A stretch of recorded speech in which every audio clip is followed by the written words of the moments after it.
네, 한 주간 뉴스 가운데 가장 뜨거운 이슈와 현안을 골라 정리해드리는 주간 뉴스픽 시간입니다. 오늘도 지원방송 보도국의 홍서표 보도국장과 얘기 나눠보죠. 어서 오십시오. 네, 안녕하세요. 오늘 첫 번째 뉴스 어떤 뉴스입니까? 네, 오늘 첫 번째 뉴스는 강계공, 중계공 통합 우려도 여전하다는 뉴스입니다. 네, 강원도가 레고랜드 사업을 추진하다 파산 위기에 놓인 강원중도개발공사를 강원개발공사 통합하는 것을 검토 중인데 우려의 목소리가 높다고 해요. 왜 그런 거죠? 네, 일단 외형적으로만 보면 이 두 공기업 모두 지금 부채가 많기 때문에 부채가 많은 기업을 합치면 오히려 더 부채가 부채로 위험해지고 그로 인한 여러 가지 문제 부작용들이 일어날 수 있다라는 우려인데요.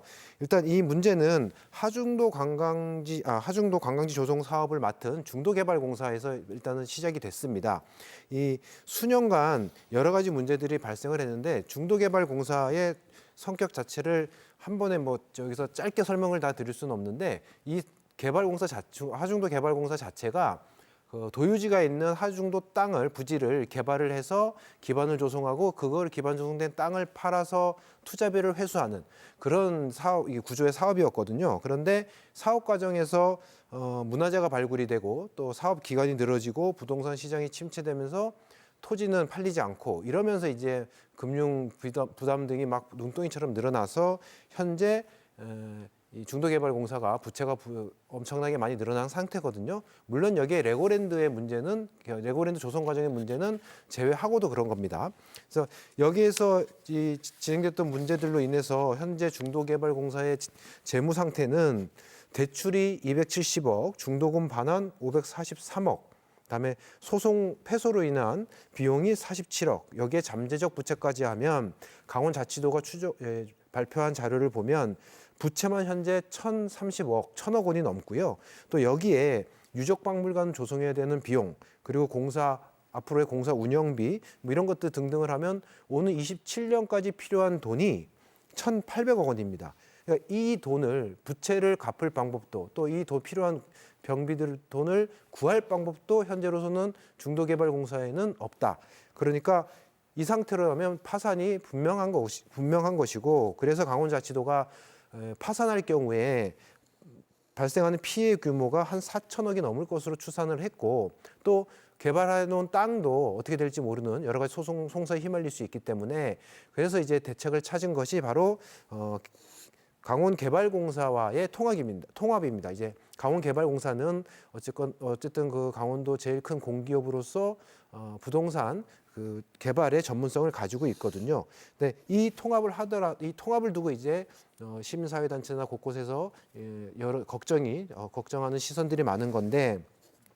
통합을 하더라도 이제 강원자치도가 중도개발공사를 대신해서 갚아준 2,050억 채무가 있거든요. 그것은 강원자치도가 떠안아야 되고 또 추가적으로 한 500억 정도를 더 출자를 해서 강원개발공사로 넘겨줘야 중도개발공사가 단 몇 푼이라도 흑자 상태로 넘기게 되거든요. 근데 이런 부분들이 도의회 일부나 다음에 시민사회단체나 진보 정당에서는 강원도의 대책이 올바르지 않다라고 보고 있는 것이고요. 그 이유로는 파산 시 추정 금액과 통합 시 파산 시 추정 금액은 최대로, 통합 시 추정 필요 금액은 최소로 계산했다. 이런 이런 시선이 있는 것이고 또 강원자치도의 무능력으로 인해서 도민과 의회를 기만을 했기 때문에 안 된다. 이렇게 통합하는 것은 동의할 수 없다. 그리고 강원자치도에 지금까지 이 하중도 개발 사업에 대한 진정한 사과도 없었다. 이런 이유 등등으로 반대를 하면서 어쨌든 수사 감사를 예고한 상태입니다. 네. 네. 출자 얘기 잠깐 해주셨는데 출자하려면 도의회 동의 있어야 되잖아요. 근데 네네네. 도의회 내에서도 지금 질타가 굉장히 쏟아지고 있는 상황인데 네. 이것에 대해서 강원도 입장은 어때요? 일단 강원도는 통합 이외에는 앞서서 말씀드렸지만 통합을 하지 않으면 오히려 강원도의 피해가 더 크고 통합을 하면 피해가 적다. 그러니까 통합을 하지 않으면 오히려 배임이기 때문에 강원도로서는 선택의 여지가 없고 통합을 해야 된다라는 입장입니다. 이거 김진태 지사도 계속 이 부분을 지금 강조하고 있는 것이고요. 그래서 지금 강원자치도는 도의회든 시민사회단체든 진보 정당들이든 어디서든지 간에 이 통합보다 더 좋은 대안을 제시를 하면 검토하고 그 안이 더 통합보다 효과적이라면 받아들이겠다는 입장을 견지하고 있습니다. 네. 과연 어떤 것이 도민을 위한 선택일까요? 충분히 검토를 해서 현실적인 대안을 좀 마련을 해야 될 것 같습니다. 다음 뉴스 어떤 뉴스입니까? 네, 두 번째 뉴스픽은 두 번째도 통합 얘기인데요. 강원대, 강릉, 원주대 통합입니다. 네, 내년 3월에 통합 앞두고 뭐 예산 등 여러 가지 문제 때문에 이견을 보였었는데 강원대하고 강릉, 원주대가 결국은 뭐 통합에 최종적으로 합의를 했네요. 맞습니다. 양 대학은 지난 2023년 통합을 전제로 교육부의 글로컬 대학 3.0 사업에 선정이 됐습니다. 그러니까 통합을 진행을 시켜야 됐는데요. 그 선정된 이후에 이 사업 프로세스에 따라서 빨리 통합 계획안을 만들고 협의를 하고 나갔어야 되는데 이게 좀 늦어지면서 교육부가 빨리 통합안을 제출하지 않으면 페널티를 주겠다라고 최근에 이제 양 대학의 교육부의 입장을 알렸고요. 그래서 지난 주말 통합의 의견을 보인 두 대학이 대표자들이 만나서 통합에 대한 합의안을 도출을 한 것입니다. 일단 가장 이견이었던 게 통합을 앞두고 예산이나 인력을 어떻게 조정할 것이냐 뭐 이런 부분들이었는데 그런 부분들에 대해서 어느 정도 합의를 했다는 것이고요. 그래서 계획대로 만약에 이게 통합이 되면 내년 3월 통합 강원대가 출범을 하게 됩니다. 그렇게 되면 학생 수는 한 3만 명, 교수 진도 한 1,400여 명, 그러니까 국내에서는 가장 큰 규모의 국립 거점 대학이 탄생한다 이렇게 볼 수 있겠습니다.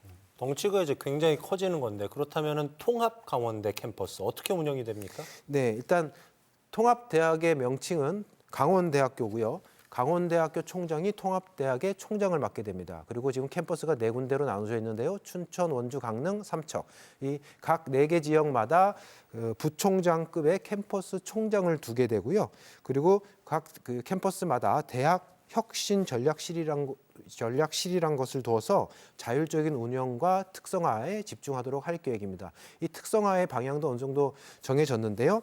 캠퍼스 별로 보면 춘천은 교육 연구 거점, 강릉은 지학연 협력, 그다음에 삼척은 지산학 협력, 원주는 산학 협력으로 특성화하는 것으로 방향을 잡았습니다. 또 통합에 따른 정부 지원 예산이 한 1,500억 정도 예상이 돼서 정부의 재정에도 좀 도움이 될 것으로 기대하고 있습니다. 네. 모쪼록 통합대학이 국립대학의 어떤 혁신 모델로 우뚝 서길 기대하겠습니다. 지금까지 주간 뉴스픽 홍서표 보도국장과 얘기 나눠봤습니다. 잘 들었어요? 네, 감사합니다.